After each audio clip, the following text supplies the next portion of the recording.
Researchers found that many Ghanaian celebrities were struggling with depression, anxiety, and other mental health issues. And I don't know why we like to think that celebrities are not dealing with the same issues that we deal with in everyday society, because they are humans after all. But it seems like people put them on such a pedestal that they become afraid to speak about their real mental health issues. Unfortunately, this further stigmatizes or exacerbates the stigmas of mental health in the African continent. And today we're unpacking why celebrities should speak more openly about their mental health challenges and how this can shift public understanding in showing that mental illness doesn't discriminate and that seeking help is not a sign of weakness. We're unpacking this morning, joined by researchers Elizabeth King, who is Dr. Elizabeth King, a PhD student at the School of Communication Studies at Ohio University. We'll also be joined by Dr. Mary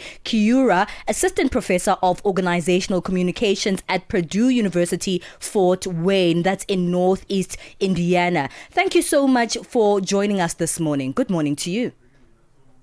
Thank you. Good morning. Good morning. Thank you so much. Good morning. Let's speak about this. Mental health is an issue all across the world. There's nothing different with that here on the African continent. But the African continent does highly stigmatize mental health conditions. What does it look like in the Ghanaian landscape? All right. So thank you for having us. Once again, I am going to begin, and Dr. Kira will add up to that. So I do not think it's not very different from what you see happening. It is highly stigmatized, as you mentioned. People are ashamed to talk about it, and so they either keep silent or they pray about it because it is seen as a curse. It is seen as a spiritual affliction that they have because of something that they have done in their past. Yeah, it's really worrying, right? Because when you have entertainers or celebrities, we think they're very immune to the experience of a mental stress. Coming to you, Dr. Mary Kiura, maybe that's why some of their experiences are hidden. Absolutely, because if you think about it, it's like the general public, the people who are not in the public space. So I'm looking at, again, people who are not necessarily public figures. If you think about it, they often look up to the celebrities, and this gives or adds another layer of pressure to celebrities. And so when they're going through mental illness struggles, they feel the need to hide it because they have these great numbers that are looking up to them, that they influence. And so they're hesitant to speak up about it because then they risk losing credibility. And one of the things our participants talked about, in this case, our celebrities, is how this could also lead to them losing jobs. They rely heavily on ambassadorial jobs. And so when they come open about their mental illness struggles, it is often seen as a sign of weakness by the general public, which then leads them to losing jobs, jeopardizing their livelihood, and these reasons compel them to stay silent for the most part. This sounds like this is a huge cost of speaking openly about your mental health. Does this stigmatization actually further exacerbate the issues that are at hand, which is the depression and the anxiety? Because we know that speaking out is actually one of the very helpful steps in dealing with mental health issues. But if you're too afraid to speak out because you're going to lose your credibility, you might even lose the work that you do, it might further exacerbate the very mental illnesses that you struggle with. Let's take a break here, and I want to come back and speak to you, Elizabeth, about this after the break. Stay with us on the line. If you were a celebrity, would you speak out about the mental health issues that you were struggling with? Let us know. Channel Africa is evolving, and so are you. Stay connected wherever you are with our brand new website and mobile app. Stream your favorite shows, catch up on African news, culture, and conversations, all at your fingertips. Africa is just a tap away. Your world, your stories, now on the go. Stay connected wherever you are. Visit channelafrica.co.za or download the Channel Africa app today. Channel Africa, the African perspective. On the Move, weekdays, 9 a.m. to midday. Only on Channel Africa. Hashtag on the move. 20 minutes past 10 o'clock Central African time. This is On the Move with myself, Benjamin Mushatama and Palisa Tau. We are digging deep into a study that is looking at this issue of celebrities who are being afraid of being labeled weak, right, because of their mental health challenges. We're speaking to Lisbeth King, a PhD student at the School of Communication Studies at Ohio University, who was a researcher alongside Dr. Mary Kiura, who's an assistant professor of organizational communication at the Purdue University, Fort Wayne. And coming back to you, Lisbeth, you know, the thing about it is I'm curious in terms of that aspect of things, of speaking to people who are usually seen as strong figures, who are usually seen as seen from an elite lens, right? That's how we see celebrities. Usually it's the bling culture that informs how we give them their identity. When you were speaking to them, how did you go about finding out some of their struggles? All right, thank you for that question. So I am from Ghana myself, and whilst in Ghana, I studied theater arts as part of my courses, and so I was very much involved in a lot of the stage plays and student films, and so I had the opportunity to work alongside some of them, and so that is how I started getting to them. And so I reach out to people I know, and they help me reach out to other celebrities that they believe would be good participants for me. That is how I reached out to them and was able to do this. And it was interesting to find out that they were also very willing to talk about it for the people that I spoke with, and there was no power or hierarchical problems with that. And so the conversation was very smooth. There was nothing about hiding anything or looking down on me as someone who is not a celebrity. So Lisbeth, what kind of questions did you ask them? So we asked them what how they talk about mental health, how they decide to disclose, and we also asked them what they do to manage the stigma that is associated with their mental illness struggles. Now, speaking about how they manage, their mental health struggles, I see that in the article that you wrote about this research, a lot of them turn to private prayer because the alternative being professional support might further stigmatize them. What's the issue with that? Because, I think it's a very African thing where people say, when you're struggling with something, just go and pray. And sometimes prayer isn't enough. Even though, going ahead to your own religious, grouping can be helpful in whatever way, but professional assistance is necessary. So what is the issue with spreading that kind of a mental health support? Could you repeat the question? What is the issue of I'm saying that many of them say that they've turned to private prayer instead of going to professionals for assistance with their mental health issues. What's the issue with that? What's the problem with that? Okay, thank you. So one, because mental health illness in Ghana is seen as a curse, as I mentioned early on, they are afraid to talk about it. And a lot of them also feared that even though professionals are expected to be confidential, they were afraid that they would leak their information. And so the prayer was not only to manage stigma, but also to seek healing, knowing that it is a stigmatized topic.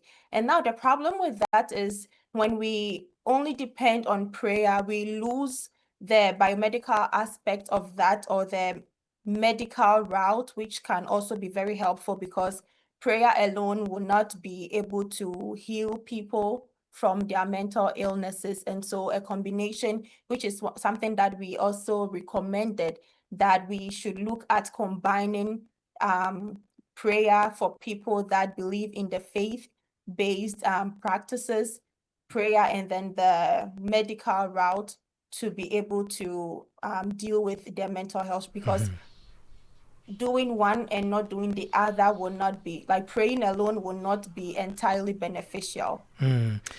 Okay, let's come back to you, Doctor, because there is stigma clearly here. How did you deal with those stigmas, and what was the way to counter them? Because as was highlighted, I'm a big person who's for prayer, right? But I'm also for just also getting that physical support from people around you. It seems like that was the balancing act that had to be done here. Your take on the stigmas and how to counter them, Dr. Kiura? Absolutely. We strongly believe that we need to normalize conversations about mental health and mental illness in Africa. It is one of those topics that is considered taboo, and people are like hesitant to speak about it. Explains why even our celebrities resorted into private praying instead of seeking medical help. So the way we can manage stigma, I believe, is not just one way to do it. It requires different stakeholders playing a part in it.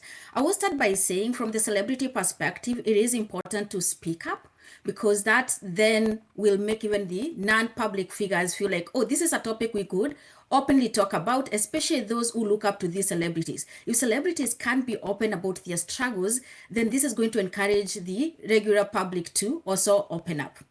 Another way we can minimize this stigma as the non-public figures is not to resort into bullying. One of the recurring themes that our participants talked about is how they choose to not share about their mental illness struggles, because the moment they do that, the public is just bullying them and calling them weak and trying to associate their mental illness struggles to some spiritual possessions. So as a public, we have a role to play in also reducing this stigma by ensuring, again, when people open up about their struggles, we are supporting them, we are directing them to helpful resources, as opposed to beating them at their lowest. Yeah. I also believe, just as a quick final point here, I also believe the point that Lisbeth raised, how some of the celebrities hesitated seeking medical help because they are afraid that their information is going to leak out there. I think that's a wake-up call to our practitioners, medical practitioners, to uphold confidentiality and privacy that comes with having access to these sensitive information about not just celebrities, but just humans. This sounds like incredible work, and this is great research, because people do, unfortunately, especially in this social media age, people do follow the examples of celebrities. People have always wanted to be like celebrities. People aspire to them. People look up to them. And once they start speaking out, it might really change public perception over time on mental illness. Could you, before, as we wrap up, Lisbeth, let us know where people can go and read the study, and so we can find out more information about this study that you've done, and of course other work you've done as well. All right, thank you for bringing that up. So the study, the full peer-reviewed article is on Communication Quarterly, and the title is I'll Pray About It, and how celebrities managing mental health. Sorry, let me look at the second part again. Mental illness stigma management strategies among Ghanaian celebrities. Incredible. And I can also share the link to you to share with the listeners. Yes. And the Conversation Africa too, if you go on their website, you would also find the article that we are discussing right now. Thank you so much. A great article indeed, beautiful research, and very important here on the continent. That's Elizabeth King, PhD student at the School of Communication Studies at Ohio University, alongside Dr. Mary Kiura, who is Assistant Professor of Organizational Communication at Purdue University, Fort Wayne, speaking about the research they've done on Ghanaian celebrities not wanting to speak out about their mental health struggles and how them doing so could break stigma and continue the support of mental health issues in Ghana and hopefully by example all across the continent as well. It's 10:30 Central Africa time. Musibudi Makura is back with our latest sports. Sports on Channel Africa. The African Perspective. Thank you so much, Palace. A very good morning from the sports desk. Let's take you to the cricket. Live cricket action at the moment. It's Zimbabwe up against Australia in the T20 World Cup. Australia now 93 for the loss of 4 wickets after 13 overs. At this stage, Zimbabwe were at 106 for the loss of 1 wicket. So Australia don't have the runs on the board. They don't have wickets in hand as well. They do have about 6 wickets in hand, but of course they're in a disadvantaged position at the moment because Zimbabwe were at a higher score and had more wickets in hand at this stage of the game. Maxwell as well as Renshaw at the crease at the moment for Australia on 31 and 34 respectively. Masagadza currently bowling there to Maxwell, who's just hit a boundary, and he now moves to 35 over 30 balls. So we'll keep you updated of this match. At the moment, Australia on the back foot against Zimbabwe in this T20 match. On to some football news now. The Confederation of African Football 2025-2026 group stage reaches a thrilling finale this weekend, with 4 of the 8 quarterfinal places still to be decided in the final round on the continent. So the top 2 teams in each pool will then move to the quarterfinal stages. Group A has already confirmed its qualifiers, but the battle is for top spot remains a prestige prize. So USM Alger lead the way on 13 points, and the host side will host Morocco's Olympique Safi, who sit a point back in Group A. In Group B, 3-time champions Wydad Casablanca top the pool on 12 points and host Tanzania's Azam, knowing a single point will secure first place, but the permutations are more complex than the first appear. The DR Congo's AS Manema Union also sit on 9 points and are expected to target maximum points against the already eliminated Nairobi United in Lubumbashi this weekend. Meanwhile, Group C has its qualifiers confirmed, but the order is still up for grabs. CR Belouizdad lead on 12 points and host AS Otono in Algiers on Sunday, with a draw enough for the Algerians to stay in the group and move into the quarterfinals. Otono, meanwhile, have already shown they can hurt Belouizdad. They won 4-1 in the reverse fixture, and any victory this time would then be enough to take them to first position. South African side Stellenbosch FC as well as Tanzania Singida Black Stars are playing for pride and to avoid bottom in their group. All eyes though will be on Group D, when Kaizer Chiefs lead on 10 points in the group but face a daunting away test to Egyptian giants Zamalek, who sit second on 8 points. A point would then send Amakosi through and lock out the top spot, yet Zamalek are still fighting for survival and will know that anything less than a victory could leave them ousted of this season's competition. For the field now, Jude Bellingham is a doubt for England's March friendlies amid fears from Real Madrid. His hamstring injury is worse than they had initially first thought. The 22-year-old Real Madrid player damaged his hamstring against